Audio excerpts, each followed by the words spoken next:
With our Mylar bags, I ordered from Packfresh USA. There's a lot of companies out there, but not all of them are true Mylar bags.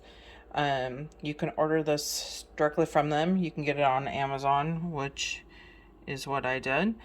And a true Mylar bag isn't just the plastic, it also has the foil, or it's not just the foil, it has all the layers that go into it, so that you can properly have a good long-term storage. The other ones can tend to break down, so it's really important not to get something like that. It comes with a great little brochure, and it tells you really what you need to have. It has an excellent description of everything involved in case you haven't done this before. So you have a very good understanding of how you're supposed to do everything. So what we did is first I froze 2 honkin' bags of flour that we got. I did take them out of the freezer for 48 hours. I did open this one all the way already because I wanted to fill up my normal jars. And then they come in a package like this, 2 different packages. They were out of some of my 200 cc's, so they replaced them with, or I'm sorry, 2000. So they replaced them with the 1000, and everything comes in. If you notice that they have your seals, so you can tell that they are still good. When you're done with your oxygen absorbers, you really aren't supposed to leave them exposed for a long period of time. If you do, they won't become very usable anymore. You've got about 10-15 minutes, so don't open them until you're really ready. And then they're only good in the air for about an hour. A lot of people, and including myself, have made the mistake of putting them in baggies and rolling them up. You have to either vacuum seal them or put them in a glass jar. That's the only way to keep them from absorbing oxygen. Okay, so let's get started. Okay, so what I did is I called our local bakery and I got 2 buckets from them that he had. Somebody else has been getting the same idea as me. And I had already ordered my bags. There's 2 different sizes in the container or the bags. Unfortunately, these are not true 5-gallon buckets. So the bags are a little big, but that's okay. At least I'm getting somewhere. And they don't, because they have this thick coating, these are really thick bags. So they're not gonna just flip over so that you can easily work. So you just kind of get them in there the best you can.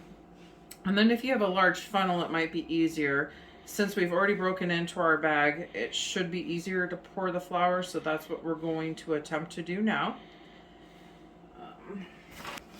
Okay. All right, so you can see the fumes of flour coming up here.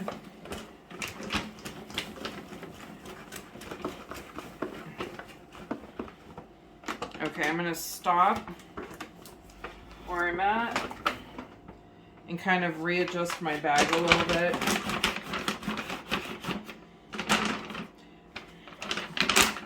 One common misconception when you have these bags is everybody thinks you have to vacuum seal them. You do not. You only have to seal them, not vacuum. The oxygen absorbers are there. Flour is actually made up of 50% air, so that would be kind of a ridiculous thing to do.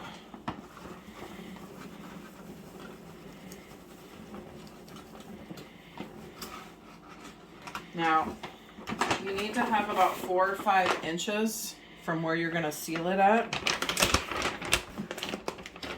So, because our bags aren't that big, or I'm sorry, our buckets aren't that big, we're probably about there. Now you can do, if you have a bigger bucket, the correct size bucket, you could actually break these down and do smaller ones.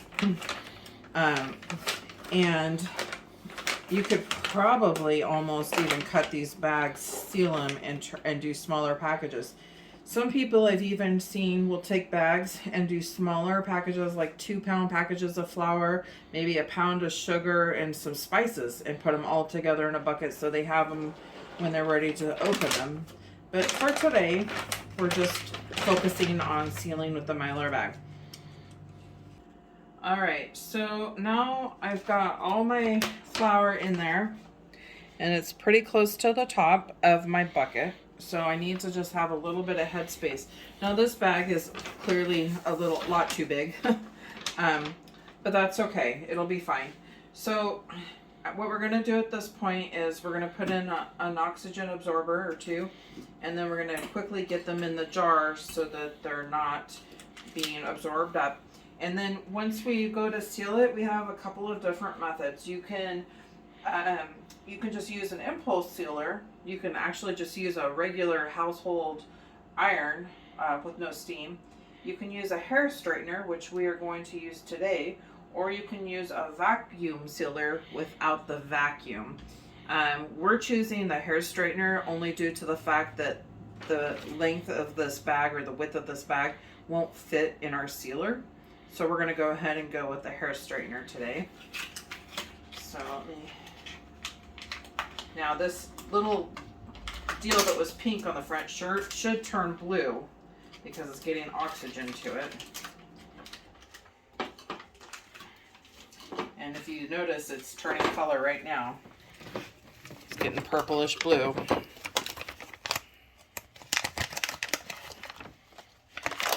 Because it's got oxygen. So I'm going to get 3 of these ones because they're a little bit smaller. Oops. And they actually go inside your bag. They're food grade, so they're not going to hurt it. Okay. And then I put my lid on this really quick. And I'll go ahead and put that in there. Okay. Then you're going to attempt to get air out as much as you can by hand.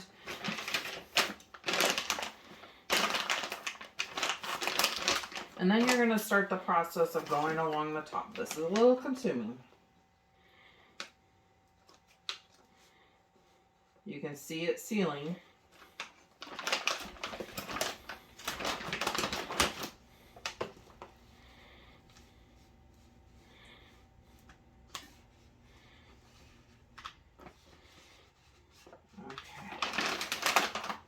Pushing out some more air. It's working really great.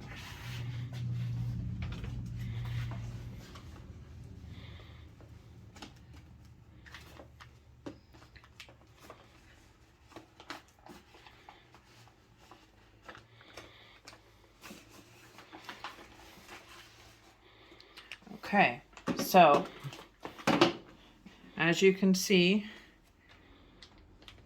that one's a little bubbly, but it's stuck down here. And if you feel like that's not going to work, just go down a little more because you gave yourself plenty of room. It calls for 4 to 5 inches, and I'm okay with that.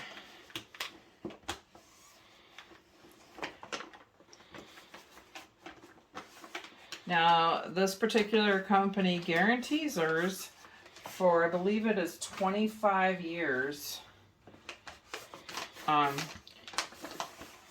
And they have one of the best ratings out of all the companies.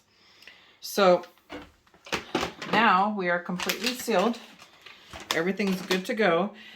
Now you've got your bag that's a protection. You've got your bucket that's a protection. You're going to put your lid on. You should always store these like 6 inches off the ground. But now this is good for 25 years. And the little bit of the air that's left in there, you don't need to worry about that. Like I said, flour has 50% air in it. And those oxygen absorbers won't take away the air. They'll take away the oxygen in the air. And then you're just going to get your lid out. And then what I like to do is I like to date mine.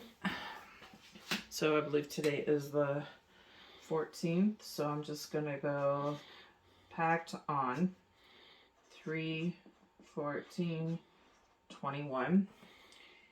And if you ever have something that's dated and you know is going to expire like in a year or something, I like to draw a line underneath it and put the expiration date. My top one is always the day I pack things on. And there you go. That's all you're going to do. And we're going to go ahead and get another one done and seal that one up. All right, so we're all complete and set. We have 50 pounds of flour packed away. Feels good. Hope this helps you on your adventures with using a Mylar bag. Thanks for watching.